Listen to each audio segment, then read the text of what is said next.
Hello, literates. I'm Britt Ryderly, and welcome back to Writer's Ambition. For those of you who've been watching since the first episode, you're a real one. And for those of you who are just finding my humble channel, welcome. We hope you stay a while. So, we are wrapping up our conversation on gender. We've been doing a series on facts and factors of literature through the genres. We've done race. We've done a little bit of diversity. We're wrapping up on gender now. So, I just want to close up our conversation on gender for now. It can always come back up, but closing out the conversation on gender by talking a bit about gender tropes and how certain tropes attack women or attack men. And when I say attack, I mean like developmentally stunt that gender group. So, for example, all of the most of the books that I talked about in episode 7 when I was talking about the women, the Fair Hex Lady of Foxglove, like, and then all of those books that I mentioned, the gender trope was that the woman was completely dependent on the man, not financially, but emotionally. Like how she felt was totally twisted up and how he was treating her even before they were in a romantic relationship, like from the first meeting. That's a gender trope that absolutely attacks women. In the case of men, the reason why I chose the male series, or not the male series, the series that I chose to focus when I did episode 8 about men of the McLean brothers and the men of Whiskey Row, the reason I chose those series is because, one, it showed men being complete before they met the love interest, and it showed those women being complete before they met the male love interest. And the men did not have this ridiculous like He-Man masculinity that put them in a position to only be able to relate to women if they were doing harm. That absolutely attacks men. When we only say that, men are only, gonna take from women. They're only gonna violate women. They're only gonna harm women. And sometimes I feel like authors, I don't know if I want to call it laziness or just lack of care, will, I feel like, just deploy these tropes to prop up a plot that just perhaps should not be propped up at all. Because at any point, if the young lady gets some common sense or any sort of emotional maturity where she's like, I actually don't have to let these men dictate my life. If at any point the male is like, I don't have to act like a caveman. I don't have to act like, in order to relate to you human to human, I have to do you harm because you're gendered female and I'm gendered male. I don't have to do that. Like, if it feels sometimes when I'm reading these books, like if at any point that level up happens, the entire story is going to wrap up in about 40 pages max.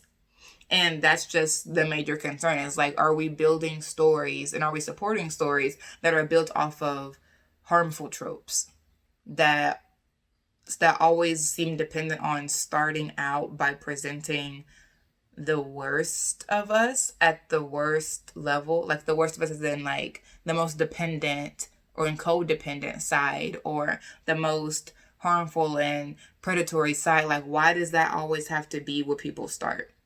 Why can't we dream worlds where the love is, is whole? The love is whole. It starts with like self. It's transformative. Like, why can't we have those sorts of love stories? Why can't we have those sort of family representations? Why?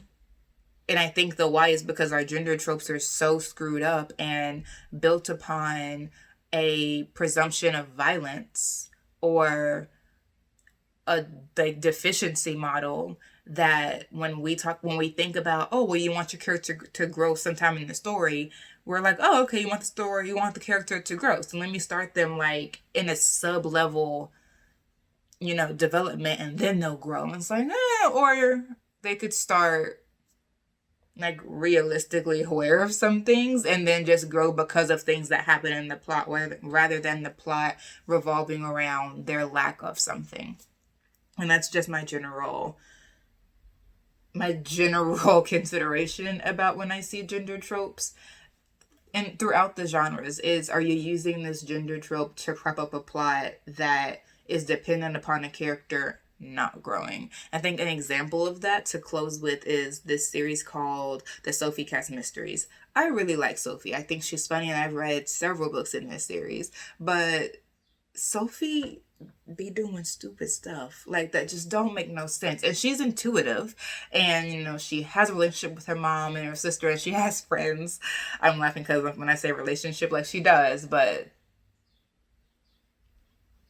it's funny. You could read it. Like, I don't think it's a bad series, but she puts herself in dangerous situations in the name of following her intuition. And it's like, absolutely, women's intuition, let's talk about it. But that doesn't mean you have to put yourself in a dangerous position beyond your knowledge and then end up having to get saved by the man, which is what tends to happen literally in every book. And in that way, I'm like, what would happen, Kyra Davis, if Sophie had a suspicion about something, followed it safely, and then pulled back and was like, okay, what is a non-dangerous way to handle this that doesn't put myself at risk? Like, what's a non-self-destructive way to handle this? And I think that that's just one example of a host of examples where we've read books that are like, you were you were stunting the development of this character just to say you have a story, just say that they have somewhere to grow. And I think that if the novel's going to have a future, then we need to conceive of different types of transformation that think beyond a trope, that think beyond a trope as a starting place, and that think beyond tropes ever factoring in, and really think about the psychological profile of people and of entire communities. And that takes time, reflection, meditation, maybe some study, like we talked about a few episodes ago. Like, I think that sometimes gender tropes hamper us, and perhaps if we did more thinking about how we're representing someone based on, like, gender in the way that we see gender done in the culture, in movies, in music, if we thought about it like that, then perhaps we would have somewhere farther, more interesting, more compelling to go beyond a simple, he relates to her like in this violent way because that's, how it goes. How can we imagine beyond that? That's what I'm interested in. I'd love to hear your thoughts in the comments. If you have some books where you're like, oh, they absolutely went beyond that, drop it down. I always want to know.